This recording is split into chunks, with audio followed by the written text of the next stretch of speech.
Welcome back to the deep dive. Yeah. It's uh it's always exciting to kind of take a look at these really mysterious and often, controversial books Yeah, that absolutely. have been, whispered about for centuries, sometimes millennia. Hmm. And today we're going to kind of unlock some of those secrets as we do here on Occult Archives. That's right. Yeah. And Always a pleasure to dive into these hidden corners of history exactly. and try to extract some knowledge and some insights. Yeah, and today we're on episode number 250, Wow, that's which is pretty crazy. yeah, that's a milestone. Yeah, it is a milestone. Congratulations. And we are talking about a really big one today. Yeah, a really big one. The Tetrabiblos. Yeah, sometimes called the quadripartite, written by Claudius Ptolemy, Right. a foundational text in Western astrological tradition. Exactly. For hundreds and hundreds of years, this was like the book Yeah. on astrology. It really wasn't. I think the listener here in the deep dive likes to really get down and dirty Yeah. with these books and with these ideas. Into the nitty gritty. Exactly, and we have done that today. Yeah. We have really gone deep We have. into the Tetrabiblos, and we have pulled out some really interesting nuggets, I would Yeah, say. absolutely we have. We're going to share those with you today. Yeah, so get ready to kind of have some assumptions challenged. Yeah. Maybe learn some new things about this ancient worldview. Exactly. So let's just jump right in. Yeah. Our first source jumps right into this world of Persian astrology, Okay. and particularly talking about this sage named Gamasp. Okay. And Gamasp was, I'll just read it here. Okay. Gamasp was a learned Persian astrologer Mm-hmm. in high esteem with King Gushtasp, Okay. to whom he was chief minister. Got it. This Gushtasp, as Newton observes, was the very same with Darius Hystaspes. So we're talking about a real historical figure then. Yeah, a real historical figure. Okay. And Interesting. it goes on to say, and this is really what I think we should focus on. Mm-hmm. He foretold the coming of the Messiah and Muhammad Oh, wow. from the conjunction of the planets. So he's using astrology to make these really major predictions about the future of religion. I mean, he nailed it. Yeah, it's interesting how astrology was seen as this tool for understanding these really like huge world historical events. Right. Not just Personal fortunes. no like, But, oh, am I gonna meet someone today kind of thing. Right. right, exactly. This is like the coming of prophets. Yeah, the course of empires. Right, exactly. The rise and fall of civilizations. Exactly. So I mean, Very ambitious. yeah, and it says that Dr. Thomas Hyde cites an ancient writer who reckoned Gaj-Asp one of the 10 most bright wits of Persia. So this is not just some random guy. Right.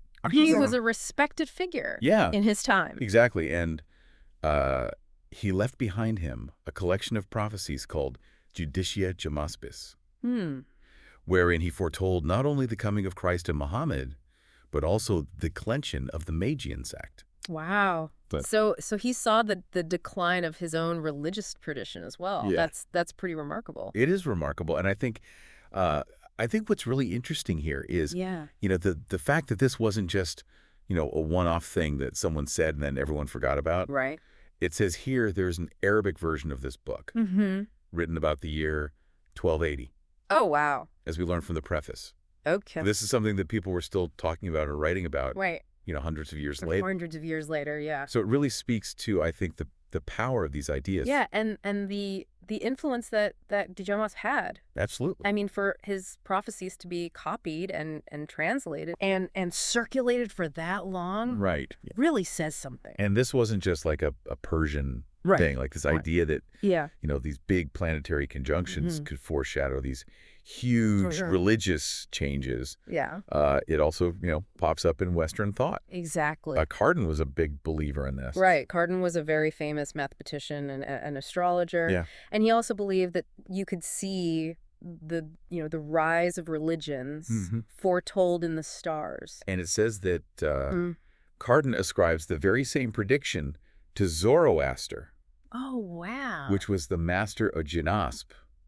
So there's like a whole lineage Yeah. of astrologers Yeah. passing down this knowledge. It's pretty amazing. Yeah, that's fascinating. And the Persians themselves had this this really strong tradition of astrology. Oh, yeah. Yeah. In particular in the province of Khorasan. Mm-hmm. They were very well known for having these very skilled astrologers. Yeah. There's even a town, Jenabed, Okay. that supposedly produced the king's astrologer Oh, wow. for centuries. Interesting. And you know, these were like really high up, Mm-hmm. you know, positions. Like Yeah. astrologers were really valued. Yeah, they were well respected Yeah. and well compensated, apparently. Yeah. They received great sums of money for sure. their services. So these weren't just like, you know, people on the fringes Right.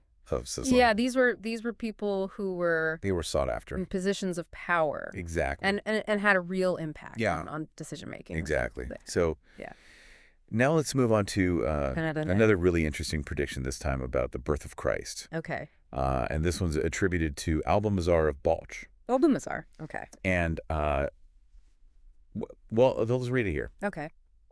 He informs us that there appeared in the constellation Virgo a beautiful maid having 2 ears of corn in her hand Oh, wow. and a child in her arms.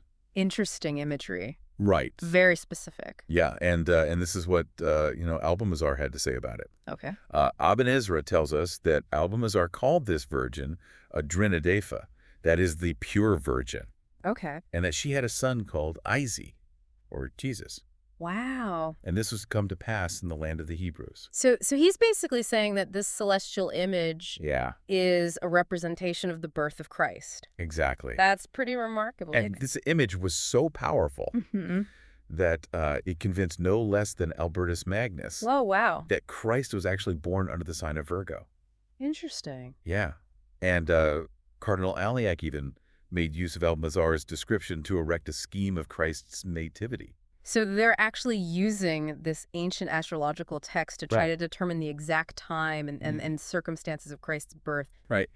And Friar Bacon tells us that Almagest's meaning was that this pure virgin should be born when the sun was in Virgo and bring forth a son in Judea. Okay, so there's some debate about exactly what Almagest meant, but the point is that Yeah. this image Yes. of the virgin and child had this really powerful resonance with Christian belief.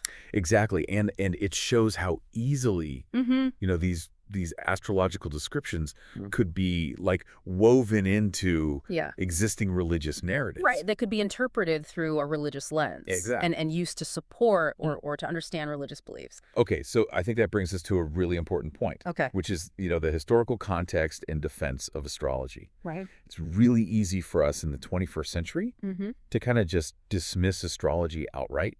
Yeah. You know, it's like, oh, that's just superstition. That's just, you know, nonsense. Right, it's like horoscopes in the newspaper. Right, exactly. Yeah, But not taken seriously.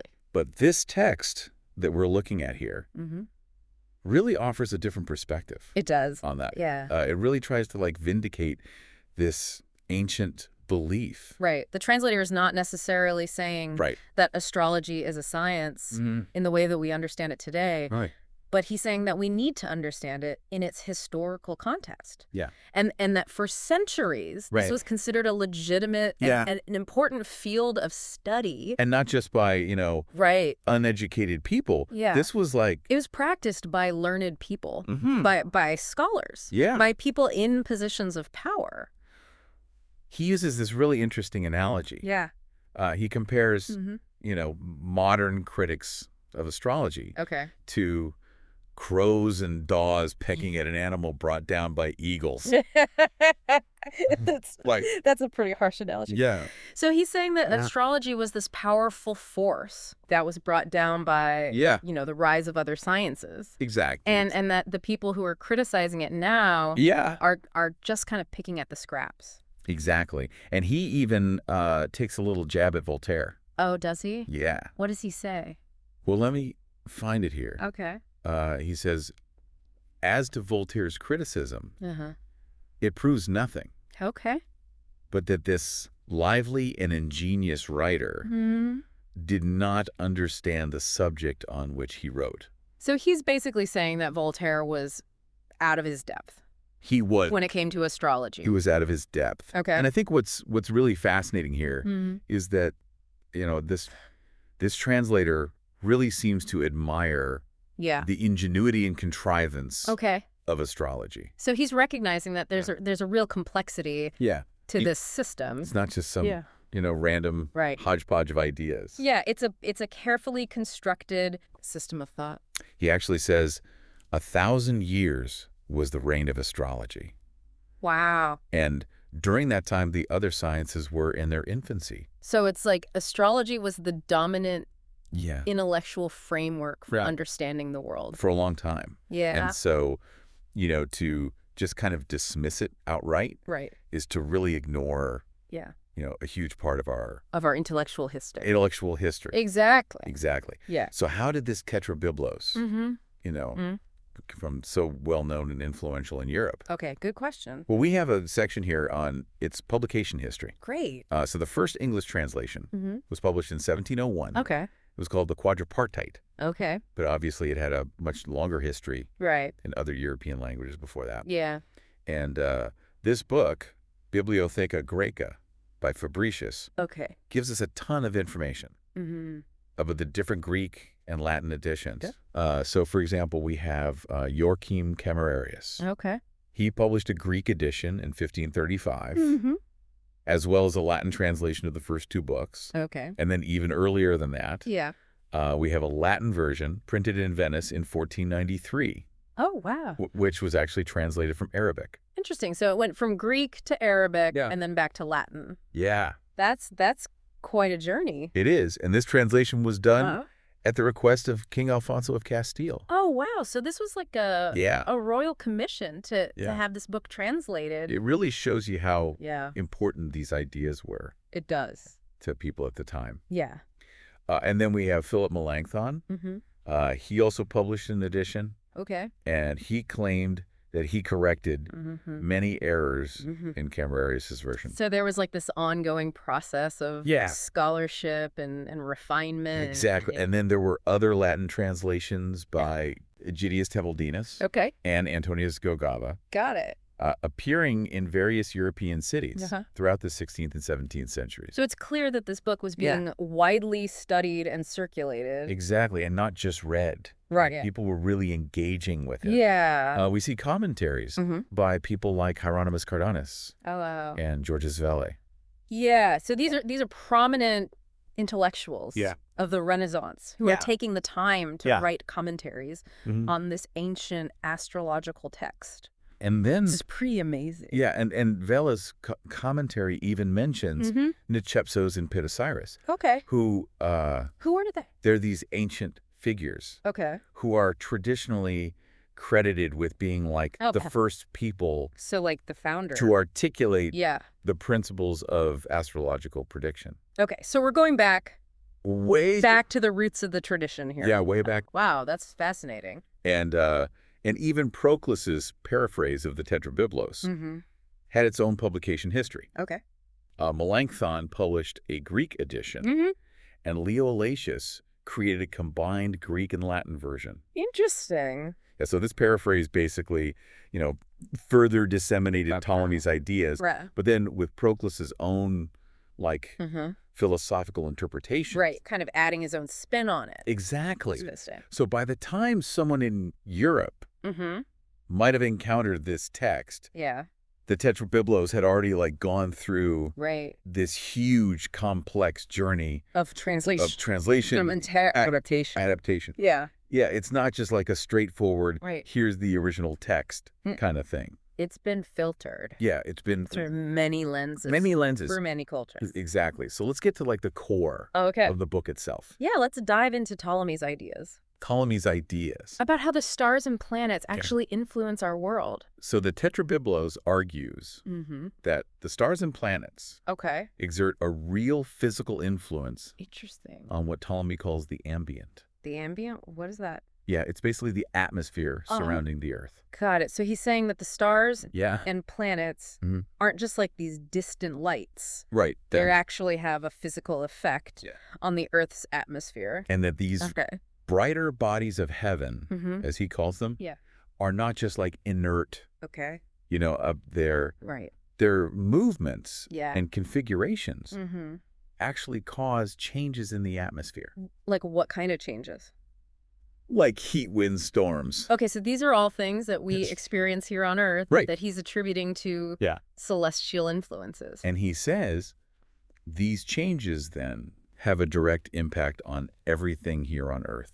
Okay, so it's like a chain reaction. It's like domino effect. Yeah. From like the cosmos down to... From the heavens. Yeah, down to our daily lives. Down to Earth. Exactly. Yeah, that's pretty amazing.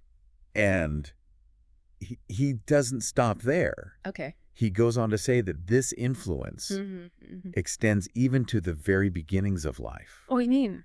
Like the processes of impregnation. Oh, wow. And the growth of seeds. So he's talking about like the most fundamental processes of life are being influenced by the stars. And he points to the observations of farmers and shepherds. Okay. Who, they're out there. Yeah. They're working the land. Right. They're paying attention. Observing nature. To the weather. Yeah. And they make predictions about, their future harvest. Okay. Based on the prevailing winds and weather patterns. So they're using their knowledge of the stars to make practical decisions about their livelihoods. And he says that most illiterate persons can actually predict general weather patterns. Interesting. Based on the sun's movements. Okay. And the more predictable aspects of the ambient. So it's like there's this basic level of astrological knowledge that's accessible to everyone. It's about recognizing patterns in the sky and their consequences here on Earth. Interesting.